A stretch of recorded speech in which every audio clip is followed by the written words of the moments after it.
संदीप ने अपनी माँ के कहने पर गांव में शादी कर ली थी। लड़की का नाम था सुनीता। माँ का कहना था एकदम मॉडर्न बहू नहीं होनी चाहिए, लेकिन उन्हें नहीं पता था कि गांव से आने वाली बहू सुंदर सुशील तो होगी और उसको गांव से बाहर भी निकाल लाएंगे, लेकिन उसके अंदर का गांव कैसे बाहर निकलेगा। शादी के कुछ दिन बाद, माँ टिफिन तो देना जरा। बेटा अब तो स्कूल नहीं ऑफिस जाता है, माँ से नहीं अपनी बीवी से टिफिन मांगा कर।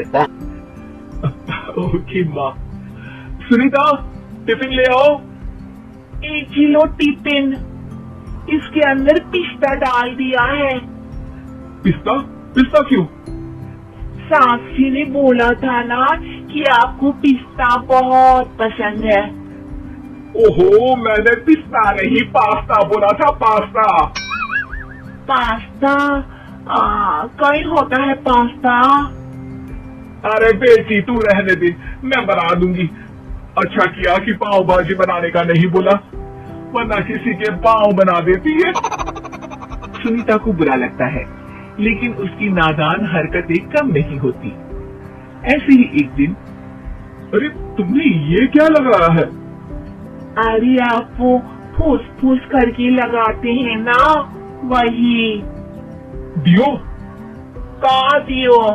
किसको दियो? अरे वही ना जिससे खुशबू आती है। हाँ सही पकड़े हैं। अच्छा लेकर तो आना। कौन सा डियो लगाया तुमने? अभी लेकर आते हैं जी। संदीप की बात मानकर सुनीता अंदर से खुशबू वाला फुसफुस लेकर आती है। OMG! OMG मतलब ओ माय गणेश ना। अरे OMG छोड़ो, ये खुशबू वाला फुसफुस की बात कर रही थी तुम? हाँ इसी की, फिर से सही पकड़े हैं। अरे देवी, लेकिन आप सही नहीं पकड़े हैं, ये डियो नहीं है। डियो नहीं है तो क्या लियो है? अरे ये रूम फ्रेशनर है, जिसको कमरे में छिड़कते हैं, खुद पर नहीं। कोई बात नहीं, माँ कहती थी आत्मा किराएदार है, शरीर एक किराए का कर्ब। हम शरीर पे ये डाल लिए तो क्या फर्क पड़ जाएगा। अरे बहू, ओ बहू, मेरे लिए फल तो लिया, फिर मैं बाजार जाऊंगी। सुनीता अपनी सास के लिए फल लेकर आती है। अरे बेटा, पपीता, तरबूज और सेब फल ऐसे कैसे खा लूं, काट कर तो लिया। माँ जी, मेरे गांव में तो खेत से उठा के सीधा खा लेते हैं। अरे ये तेरा गांव नहीं है ना। अरे संदीप, तू ही कुछ समझा देना इसको बेटा। मैं कैसे समझाऊं माँ, ये तो माइक्रोवेव को भी भट्टी बोलती है। कल मैंने बोला हाय कैसी हो, तो बोलती है किसी को हाय नहीं लगानी चाहिए।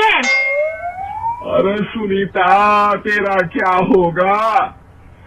अभी तो कैसे बताऊं माँ जी, अभी हम कुछ करेंगे फिर पता चलेगा क्या होगा, लड़का या लड़की। भगवान, कहाँ से आ गई है? रामपुर से जी, आप ही तो लेकर आए थे मुझे। अरे मुझे माफ कर दो। पहले कोई गलती तो करिए जी, आपकी तो सारी गलती माफ कर देंगे हम। हाँ अरे बहू, मेरी बात सुन। फल यानी कि फ्रूट जब भी लाए ना तो काट कर लाना, ठीक है? जी ठीक है माँ जी, फल यानी फ्रूट यानी काट के लाऊंगी। सुनीता रोज ही कोई ऐसी हरकत कर देती जिसकी वजह से उसे घर में 2 बातें सुननी पड़ती। एक दिन, माँ मेरे बॉस घर पर आने वाले हैं शाम को, उनका बर्थडे है, फैमिली साथ नहीं रहती उनकी, तो यही पार्टी कर लेंगे। उनको अच्छा लगा तो शायद मेरा प्रमोशन भी हो जाएगा।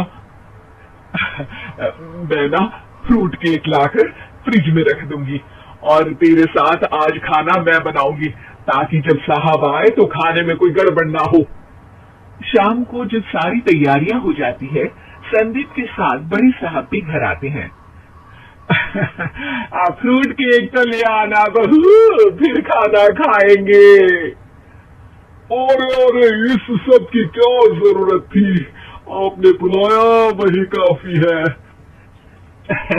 सर, आपका परिवार शहर में नहीं है तो हम ही आपके परिवार जैसे हैं सर।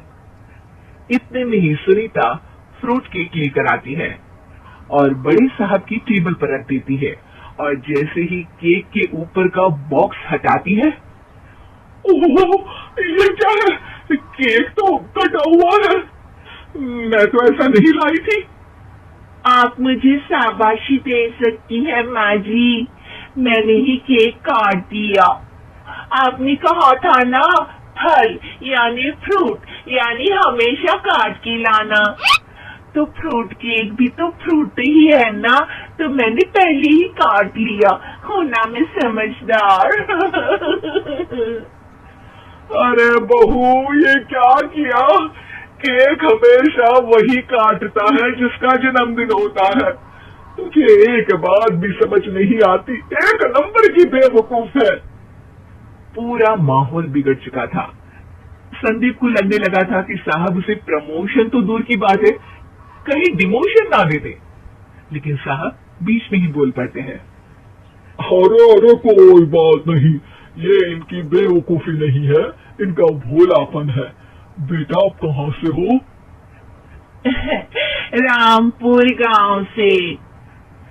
अरे वाह, गांव से? फिर तो आपके गांव में ताजे फल और सब्जियां मिलते होंगे। हाँ, सही पकड़े हैं, हम तो काटते भी नहीं, सीधा खा लेते हैं। मैं ना एक बार तुम्हारे गांव घूमने जरूर चलूंगा। क्यों संदीप, ले चलोगे ना? मुझे गांव घूमना बहुत पसंद है। बस फिर क्या था, संदीप और सास दोनों खुश हो गए, क्योंकि साहब को सुनीता ने गांव की बात करके खुश कर दिया था। अब संदीप का प्रमोशन पक्का था। शिक्षा, कभी भी किसी भी गलती पर घबराना नहीं चाहिए। हो सकता है कि उस गलती की वजह से आगे बड़ा फायदा हो जाए।